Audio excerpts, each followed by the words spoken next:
Shalom Aleichem mes chers amis, j'espère que vous allez tous bien. On va parler d'un sujet qui va peut-être vous étonner, parce que je vais poser la question d'entrée de cours. Il va s'intituler d'ailleurs l'épreuve de la pauvreté et l'épreuve de la richesse, une épreuve similaire, point d'interrogation. C'est la question qu'on va se poser. Et pour commencer, on va partir du passouk où il est indiqué que Jacob, vous savez, sur les ordres de sa mère, pour échapper à son frère Esav, a quitté donc Beersheba pour aller à Haran, l'endroit où habitait Lavan, chez qui il va épouser ses deux filles, donc Léa et Rachel, pour mettre au monde les 12 tribus d'Israël et sa fille Dina. Donc il est sorti de Beersheba et il est allé à Haran. Et bien sûr, la Torah utilise le terme Vayetse Yaakov Beersheba, Vayelech Harana. Il sortit de Beersheba pour aller à Haran. Et Rashi pose tout de suite la question, pourquoi utiliser le terme Vayetse au lieu de dire directement Vayelech? Puisque si tu vas à Haran, c'est que tu es automatiquement sorti de l'endroit où tu habitais.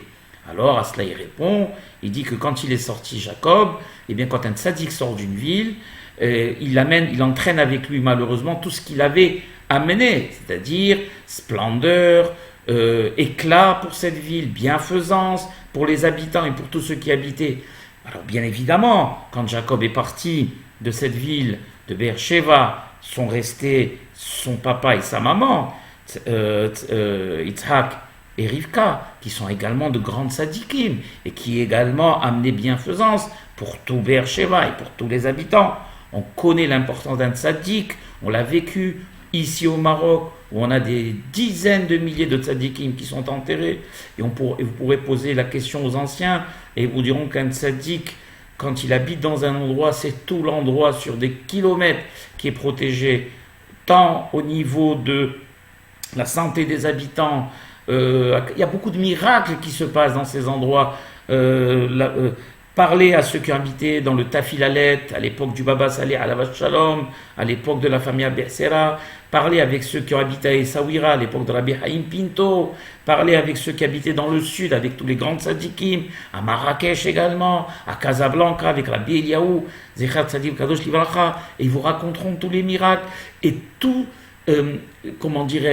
et toute la bienfaisance qui était amenée, la Hashpara, toute cette influence divine qui était déversée sur ces endroits-là, parce que le tzaddik est un kéli, et donc un ustensile de réception et de transit pour toute la shpara qu'Akadosh Baruch Hu veut déverser. Car malheureusement, nous, simples humains, ne sommes pas assez méritants pour recevoir tout cela. Et donc, grâce au tzaddik, on arrive à en bénéficier. Et la même chose, Yaakov ici à Vino, à la Shalom, il a quitté Beersheba, malheureusement il a amené avec lui Ziva, comme il dit le Rashi, Roda, Ziva, Hadara, c'est-à-dire éclat, etc., etc. Bienfaisance et tout ce que ça entraîne. Et il continue, il dit, au moment où bien sûr Esav a entendu que Jacob allait quitter Beersheba, Esav était au courant de tout, et qui voulait se venger parce qu'il avait pris les Berachot, on le sait. Donc qu'est-ce qu'il a fait? Il a envoyé son fils Eliphaz.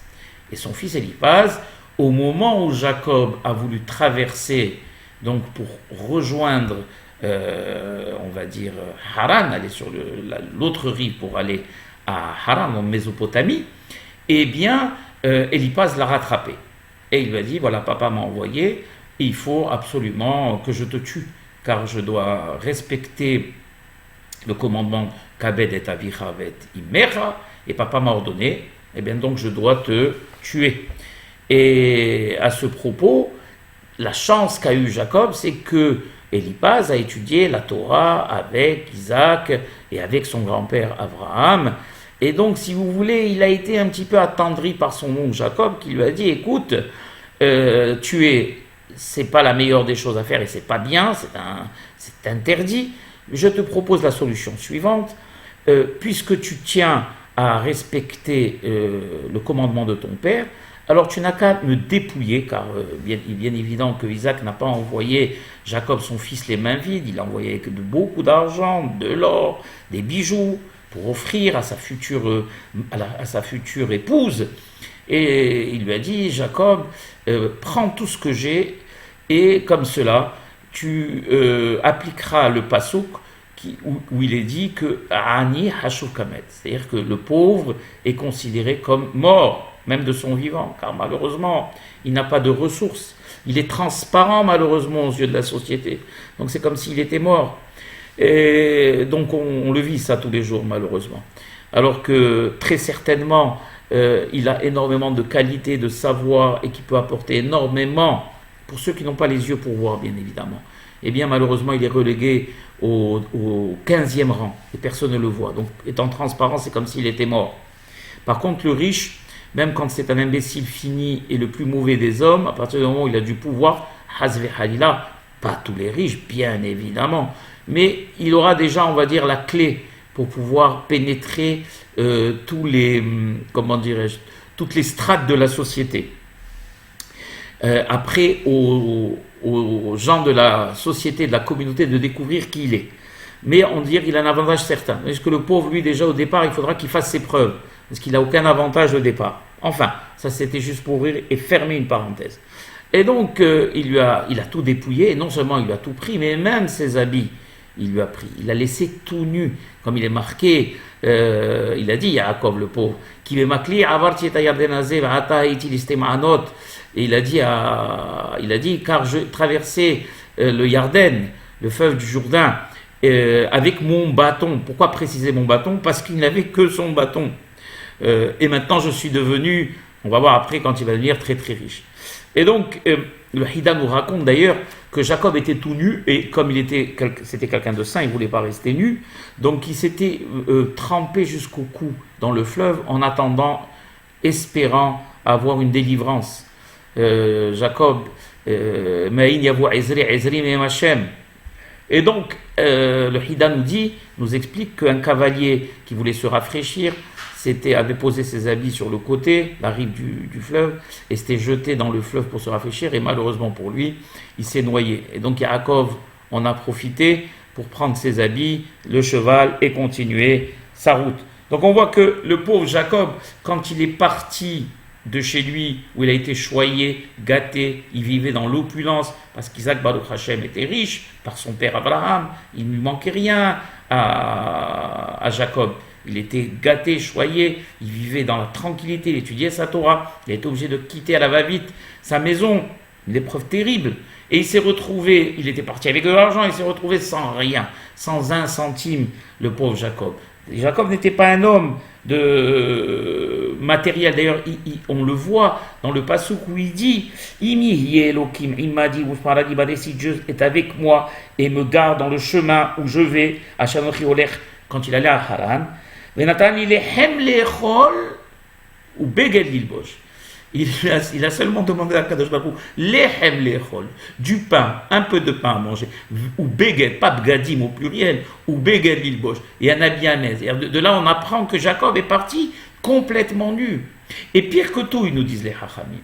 Il était tellement pauvre, et ce qui le dérangeait en plus, c'était pas tellement la pauvreté, c'était la honte. Pourquoi la honte? Parce qu'on sait bien qu'à cette époque, et dans les mœurs et les coutumes de l'époque, quand on voulait marier une fille, on l'a vu, nous, chez nous au Maroc, on l'a vécu jusqu'à il n'y a pas longtemps. D'ailleurs, les Mizrahim ont cette habitude, à la différence de nos frères Ashkenaz. Les Mizrahim s'occupaient, maintenant les choses ont changé, mais au Maroc, je me rappelle, c'était le mari qui s'occupait des dépenses de tout, du futur foyer. C'est lui qui s'occupait de la maison, des meubles, enfin de tout ce qu'il fallait. Et le père n'avait qu'à donner la kala, son bien le plus précieux, bien évidemment. C'était comme ça. Et donc il y avait la dot. Jacob était le pauvre humilié, car il venait chez son beau-père Lavan, qui était on va dire, un profiteur notoire. D'ailleurs, il nous raconte le Midrash, c'est marrant, quand il a soi-disant embrassé Jacob lors de la première rencontre, en réalité, il n'a pas embrassé Jacob, il a fouillé en même temps pour savoir s'il avait amené avec lui de l'argent. C'était ce qui l'intéressait. Et le pauvre Jacob, lui, il est venu tout nu, il n'avait rien, il avait que son habit sur lui et pas un centime, le pauvre Yaakov Avinu, alav shalom. C'était pour lui une humiliation qu'il puisse même pas donner une dot à sa future femme.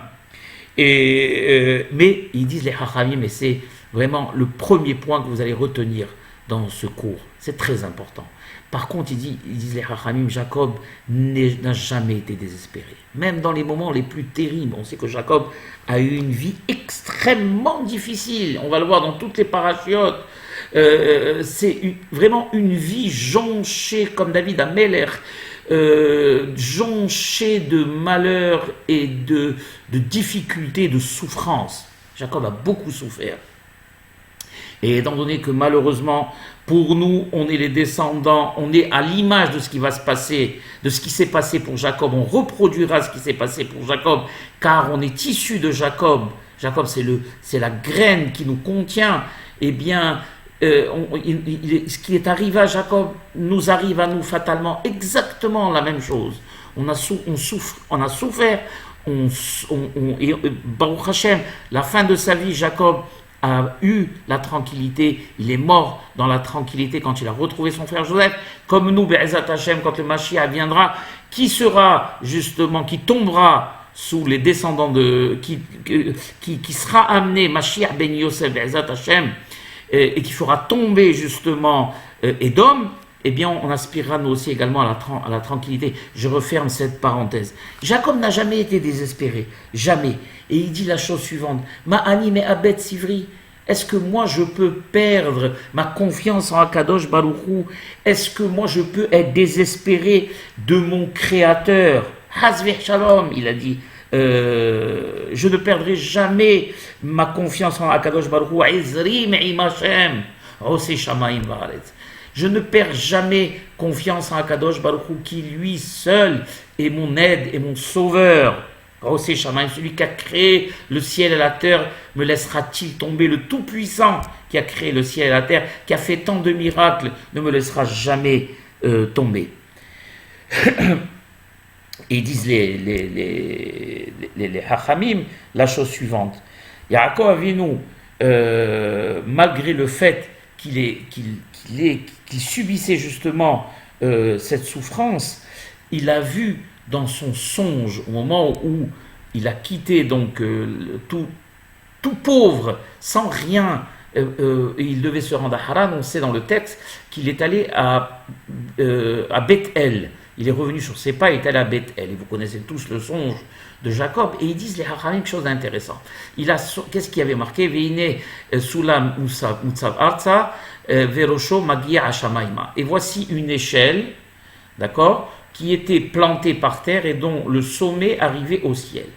Et Hachamim nous disent que Jacob avait vu également un indice sur ce qui l'attendait au niveau de sa situation matérielle. Étant donné que lui avait prouvé, c'était vraiment une mise à l'épreuve d'Akadosh Baruch Hu pour savoir si Jacob était vraiment un tzaddik et si même dans les moments où il n'avait rien, il continuerait à avoir ce bitachon, cette confiance en Akadosh Baruch Hu. Donc Akadosh Baruch Hu, au début déjà de ses pérégrinations, de ses problèmes, il lui a montré en songe ce qui adviendrait de lui au niveau matériel, au niveau de l'échelle. Car on savait que Soulam, en hébreu, veut dire échelle, et en même temps c'est la même numérologie, la même guémataria que Mammon, qui veut dire argent.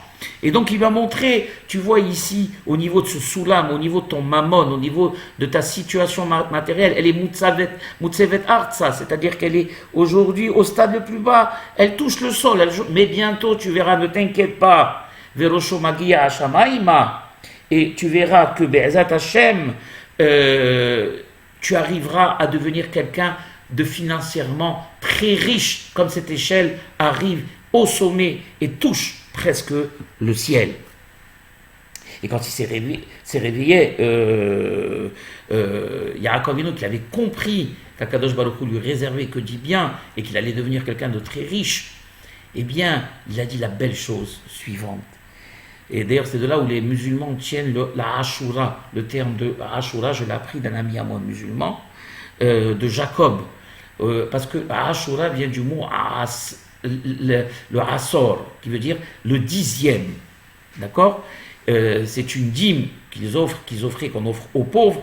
Eh bien, Jacob a dit la même chose. Il a dit Vechol Hachet tenli aser aserenu là. Et tout ce que tu me donneras à Kadosh Baruch Hu, crois-moi, je ne serai pas comme certains riches qui deviennent riches et qui ne savent pas que c'est, et qui oublient que cette richesse leur vient d'Akadosh Baruch Hu et qui gardent tout pour eux. Aserenu lo. Je te promets que je donnerai le 10e de tout ce que tu me donneras pour les pauvres. Et ça, c'est le deuxième point que l'on doit retenir. Pas forcément, quand on parle de richesse, on ne parle pas de devenir comme Crésus, devenir quelqu'un d'extrêmement riche. On parle de quelqu'un, vous savez que même le Hani, chez nous, même le pauvre doit donner de la tzedaka. C'est un principe, le principe de solidarité est un principe, on va dire, fondamental de la religion juive. Et que, c'est très beau d'ailleurs, quand même le pauvre n'est pas exempt de la tzedaka, ça veut dire quoi? Ça veut dire que forcément, dans la vie, il y aura toujours quelqu'un de plus pauvre que lui. Et là, c'est une grande consolation, ça déjà.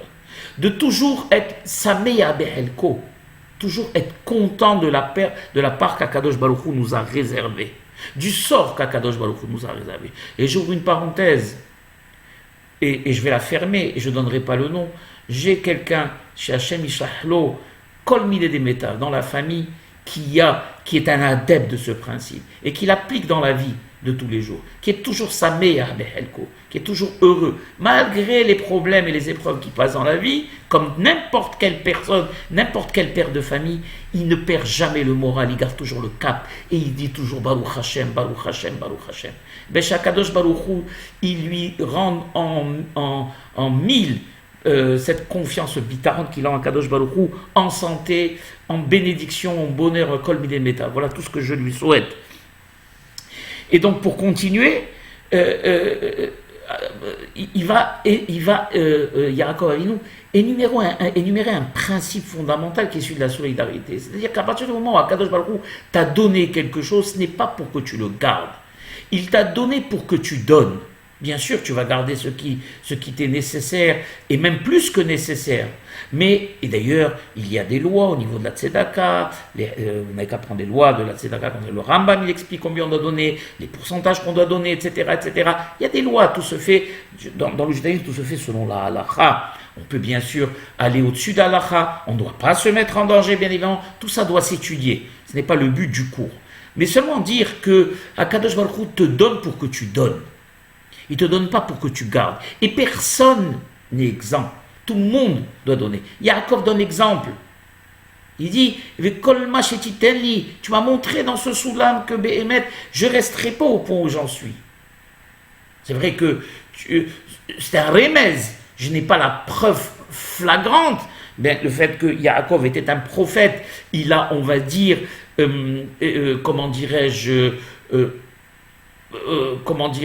expliquer un petit peu ce soulam. Il y a plusieurs explications au niveau de ce soulam. Plusieurs explications. On l'a expliqué dans le domaine de la tefila, etc. Mais au niveau on va dire, de sa richesse, de sa future richesse matérielle, il a promis à Kadosh Baruch Hu que Hazvi Haïla ne serait pas, entre guillemets, ingrat, et qui rétribuera et qui rétrocédera une partie de ce qu'Akadosh Baruch Hu a donné aux pauvres. Et d'ailleurs, il était tellement heureux, ils disent les Haram, quand il s'est réveillé, il y a marqué Vaïssa Yaakov et Ragla Vayelech. Vaïssa Yaakov et Ragla Vayelech, c'est-à-dire qu'il a levé ses pieds, Jacob, et il a avancé, il est parti. On n'utilise pas Vaïssa Yaakov et Ragla. C'est quoi Vaïssa? Il a volé. il a fait de la lévitation, il a marché en l'air. Non, disent les Chachamim qu'il avait, comme on dit, il y a l'expression qui dit on a les pieds légers. C'est-à-dire que quand tu es heureux, tu es content, et tu pars on va dire, tu prends le chemin avec enthousiasme, eh bien tu ne sens pas la route, tellement c'est tes pieds qui te portent. D'accord? Et c'est comme si tu survolais. Donc Yaakov était heureux, mais il n'était pas arrivé au but de ses peines quand il est arrivé chez Lavan. Il a travaillé, le pauvre, pendant 7 ans pour avoir Léa. Et ensuite, il a travaillé encore 7 ans pour avoir Rachel, puisqu'on sait que Lavan, le Rammaï, Haramai, il a trompé. Au début, il lui a fait croire qu'il allait lui donner Rachel, puis il avait des yeux que pour Rachel. Et à la place, il a trompé la nuit de noces, il a remplacé par Léa.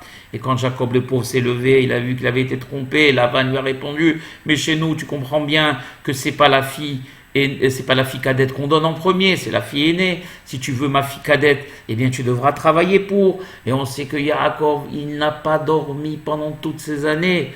Il surveillait le troupeau de Lavan, ce Ramaï. Et à chaque fois, s'il y avait comme par hasard un loup, ce qui était rare, parce qu'il y a la beracha de Yaakov, qui venait et qui déchiquetait un mouton, c'est Yaakov le pauvre, de ses deniers qui le remplaçait. Et le troupeau de Lavan allait en augmentant, et Lavan allait en s'enrichissant. Comme il a dit, Nihashti, il lui a dit, Lavan, il a dit, j'ai deviné que toute cette richesse, j'étais riche, c'est vrai auparavant, mais jamais comme maintenant, grâce à toi, grâce à ta tzidkout, grâce à ta sainteté, Nihashti, je devine que c'est grâce à toi que je suis devenu aussi riche. Et Jacob a travaillé nuit et jour, nuit et jour, nuit et jour, sans arrêt, sans arrêt. Et arrivé un moment, Akadosh Baruch Hu avait vu que ça suffisait pour lui. Et donc, Yaakov, il a dit, Mataï, c'est les bêtis, maintenant est arrivé le moment où moi aussi, puisque maintenant j'ai 2 femmes, j'ai des enfants, que moi aussi j'ai une richesse propre, personnelle, comme l'a promis Akadosh Baruch Hu.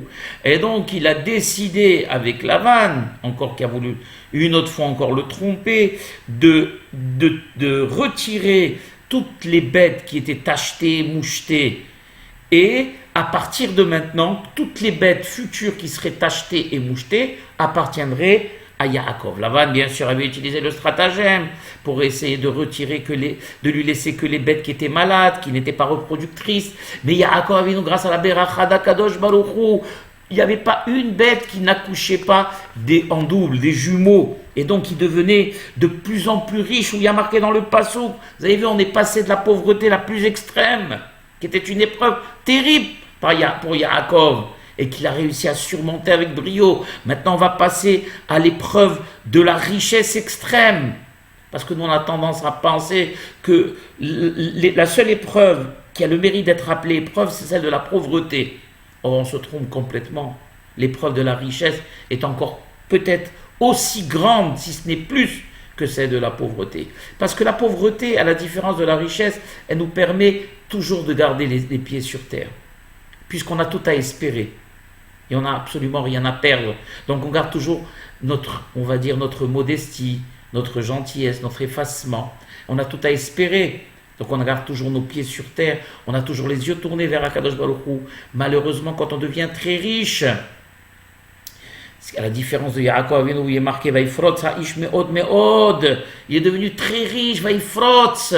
C'est-à-dire qu'il est devenu vraiment quelqu'un d'extrêmement riche. Il avait des troupeaux à ne plus savoir qu'en faire. Il avait tellement dépassé son beau-père que ses beaux-frères et Lavan ont commencé à le jalouser. Et ils ont commencé à vouloir carrément s'en prendre à lui. Et peut-être même le tuer, peut-être. Ils auraient pu le tuer et lui prendre tout ce qui lui appartenait. Yaakov n'a jamais perdu la tête. La richesse ne lui a jamais fait perdre la tête. Il est, à la différence de certaines personnes qui sont devenues riches trop rapidement, il n'a jamais été arrogant. Il a toujours gardé les yeux tournés vers Akadosh Baruch Hu. Car malheureusement, on le voit dans la vie de tous les jours. Très souvent, pas tout le temps, mais souvent, quand on devient riche, très rapidement surtout, quand c'est une richesse qui n'est pas construite et à laquelle on ne s'est pas habitué par étapes, alors on perd la tête. On le voit si vous prenez aujourd'hui les journaux, les informations, on voit que dans les succès, des gens qui ont eu des succès fulgurants se sont aussi écroulés de manière fulgurante. Il y en a qui ont pu tenir le choc et beaucoup ne tiennent pas le choc car le succès monte à la tête, comme on dit. La richesse aussi, elle monte à la tête. On oublie nos anciens amis, on oublie ceux qu'on côtoyait parce qu'on va chercher maintenant des nouveaux amis de notre nouveau milieu auxquels maintenant, parce qu'on n'a plus rien à dire aux anciens, de quoi on va parler avec eux. Maintenant, il faut qu'on parle affaires, il faut qu'on parle expansion. Donc, il faut qu'on s'inscrive dans un country club dans lequel on va rencontrer des gens qui sont comme nous. Hasbi Halila, encore une fois, je grossis les traits, mais je ne généralise absolument pas. Car j'ai des exemples de gens magnifiques au sein de notre communauté qui sont des gens Baruch Hashem nantis et qui n'ont jamais perdu la tête, qui sont restés des gens modestes, gentils, avenants, charitables, disponibles, et qui font de la tzedaka, qui soutiennent des familles entières, qu'Akadosh Baruch Hu leur rende en mille. Comme Yaakov Avinu, ils suivent Béhémet l'exemple de Yaakov Avinu. Mais malheureusement, la richesse aussi est une très grande épreuve. Car quand on ne sait pas la contrôler, quand on ne sait pas l'assimiler, quand on n'a pas la ira, donc la crainte de Hakadosh Baruch Hu nécessaire, et qu'on n'a pas compris que tout ce qui nous est, tout ce qu'on a gagné et tout ce qu'on est devenu, le statut qu'on a atteint aujourd'hui, cela n'a pu être possible que grâce à la volonté d'Akadosh Baruch Hu, grâce au bon vouloir d'Akadosh Baruch Hu. Et quand on a compris tout ça, eh bien on garde les pieds sur terre. On sait que malheureusement, Galgal Hauser, que le monde est une roue qui tourne, et qu'un jour on est en haut, et que malheureusement, alors allez-nous, on peut être tout de suite en bas. Mais ce qu'on ne perd jamais par contre, parce que l'argent, ça va et ça vient, ça c'est quelque chose de connu. Ce qu'on ne perd jamais par contre, c'est notre intériorité, notre, comment dirais-je, nos qualités. Ces qualités, elles restent, c'est un bien acquis éternel. Et ça, on le perd jamais. Donc il faut toujours tendre à travailler pour la plus grande richesse, à mon sens, à moi, c'est ça. C'est ces acquis, ces qualités, ce travail que j'ai fait. C'est pour ça que les Haramis disent Ezeu Hashir Asamea Behelko. C'est quoi Asamea Behelko? C'est pas seulement comme on l'entend, celui qui est riche, bien sûr, ça veut dire aussi ça. Et riche, c'est celui qui est content de son sort. Les Haramis nous expliquent Asamea Behelko, c'est celui qui est heureux de ce qu'il a construit lui-même, ce qu'il a acquis par lui-même. Or, quand on sait que tout ce qu'on a au niveau des biens matériels, ce ne sont pas nous qui l'avons construit, puisque tout nous vient d'Akadosh Baruch Hu, alors qu'est-ce qui reste? Disent les Hachamim, Hakol bidei shamayim, chutz mirat shamayim. Tout est entre les mains de Dieu, tout est programmé par Dieu, sauf la crainte de Dieu. Et la crainte de Dieu avec tout ce qui accompagne la construction au niveau de cette crainte de Dieu, qui sont les midot, donc les qualités humaines. Et ça, c'est quelque chose qui reste, peu importe la situation matérielle de la personne, qu'elle soit, que Dieu en préserve, au plus bas, matériellement, alcool et had mi'am Israël, ou qu'elle soit halva et l'école am Israël au plus haut. Yaakov Avinu, il ne s'est jamais départi de ses qualités. Il ne s'est jamais départi de sa confiance en Akadosh Baruch Hu.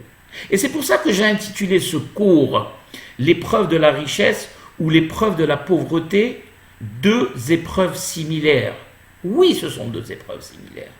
Parce que ce qui nous intéresse, contrairement à ce qu'on croit, c'est pas l'épreuve au niveau de la conservation de notre patrimoine. Parce que la conservation de notre patrimoine ne sera, on va dire, organisée que par Akadosh Baruch Hu. C'est lui, bien sûr, il y aura une ishtadlout à faire, il y aura bien sûr un effort, puisqu'on vit sur cette terre, mais pas un effort hors du commun. D'accord? Ça, il faut le laisser entre les mains d'Akadosh Baruch Hu. Par contre, le plus important, c'est ne pas perdre son être intérieur. C'est rester toujours le même, comme Yaakov Avinu. Rester quelqu'un proche de Dieu dans la misère et aussi proche de Dieu dans la richesse. Et si que Dieu en préserve, Yaakov Avinu, parce qu'ils disent les Hachamim que la chose la plus terrible, ce n'est pas d'avoir été pauvre et de devenir riche, c'est d'avoir été riche et de devenir pauvre. Car quand on est pauvre et on devient riche, vous savez, quand on devient riche, les souvenirs, les mauvais souvenirs, ils sont derrière nous. On les oublie. Parce que la richesse qui vient là, qui est venue, qu'Akadosh Baruch Hu nous a donné, nous fait oublier tous les problèmes qu'on a eus dans le passé. Par contre, quand on a été riche, on a goûté aux délices de la vie de quelqu'un de riche, et qu'on a pu tout se permettre, y compris l'arrogance, et que Dieu en préserve, on devient pauvre, alors ça c'est terrible. C'est difficilement supportable, et il y a malheureusement, lo alenu, des gens qui ont mis fin à leur vie. Yaakov Avinu, il a gardé, et c'est ça la leçon de tout le cours, mes chers frères et mes chères sœurs. On ne sait pas ce que la vie nous réserve. On doit toujours garder les pieds sur terre. Que Dieu en préserve, qu'on n'ait pas les moyens ou qu'on vive des moments difficiles, on ne doit jamais se départir du bitahon en Akadosh Baruch Hu. Et on peut se dire, ouais mais c'est facile à dire, c'est difficile à faire. C'est vrai, c'est possible. Mais on a au moins le bonheur et la chance d'avoir des exemples comme ceux de Yaakov Avinu, comme ceux de beaucoup de nos grands haramim, très grands haramim qui ont vécu dans la misère la plus totale. Et je n'aurai pas assez d'une heure de cours pour les énumérer. La bouteille. D'ailleurs, on se demande même comment il est possible qu'avec autant de mérite et de sainteté, ils aient eu un sort aussi terrible. Ça, encore une fois, comme il est écrit dans la Torah, Hanistarot Lashem Elokenu Vaniglot Lanu Banenu. Tout ce qui est caché, c'est pour Akadosh Baruch Hu. On ne rentre pas dans les calculs d'Akadosh Baruch Hu. Et tout ce qui est niglé, tout ce qui est apparent, ça on a le droit de se poser des questions. Mais tout ce qui est nistar, on n'a pas à se poser des questions. Mais pourquoi je donne ces exemples? Tout simplement pour vous montrer que eux-mêmes, ce sont des hommes de chair et de sang, et qu'ils ont su gérer ces moments de leur vie. Et donc, à nous de suivre leur exemple, et toujours de garder le cap, et de nous construire, et de construire, comment dirais-je, le plus important, c'est-à-dire un être pétri du maximum de midot tovot. Car ça, Rabotai, mes frères et mes sœurs, personne ne pourra jamais vous le prendre. Comme Yaakov Avinu, qui était un être construit sur la sainteté, le bitahon, on a Kadosh Baruch Hu, quelle qu'ait été l'épreuve qu'il a vécue, il ne s'est jamais départi de cette confiance qu'il avait en Akadosh Baruch Hu. Il y aurait encore énormément, bien sûr, beaucoup de choses à dire, mais je crois qu'on va s'arrêter ici pour que mon cours ne soit pas plus long que nature, seulement pour dire que, et demander à Akadosh Baruch Hu, bien sûr, comme on dit dans la prière du matin, qui nous amène pas lo alidé nisayon, ve lo alidé bizayon. C'est-à-dire que Akadosh Baruch Hu nous amène pas une épreuve et on nous amène pas aussi bizayon, qu'on soit humilié. Et alors on se pose la question, pourquoi nisayon et bizayon? C'est quoi nisayon et c'est quoi bizayon? On demande à Akadosh Baruch Hu qu'il fasse en sorte qu'il ne nous amène pas d'épreuves qu'on ne pourra pas supporter. Et le fait qu'on ne puisse pas la supporter va nous amener à être humiliés. Donc, c'est vraiment la prière que je fais pour moi, pour ma famille, mes enfants, mes petits-enfants, Be'ezat Hashem, je ne suis pas encore grand-père, mais Dieu fasse que cette année je le sois, Be'ezat Hashem, et que je fais aussi pour tout le Ham Israël, dans son entièreté, qu'Akadosh Baruch Hu Yarahem Alenu, Ve'al Kol Ham Israël, et qu'on suive l'exemple de nos patriarches, de nos maîtres, de nos prophètes, de tous nos hachamim, qui ont su, quelle que soit la situation dans laquelle ils se trouvaient, gérer de la manière la mieux possible leurs relations, non seulement avec les humains, mais le plus important, avec Itbarach Shemo La'ad Melech Malchei HaMelachim HaKadosh Baruch Hu. Baruch Adonai Le'olam. Amen ve Amen.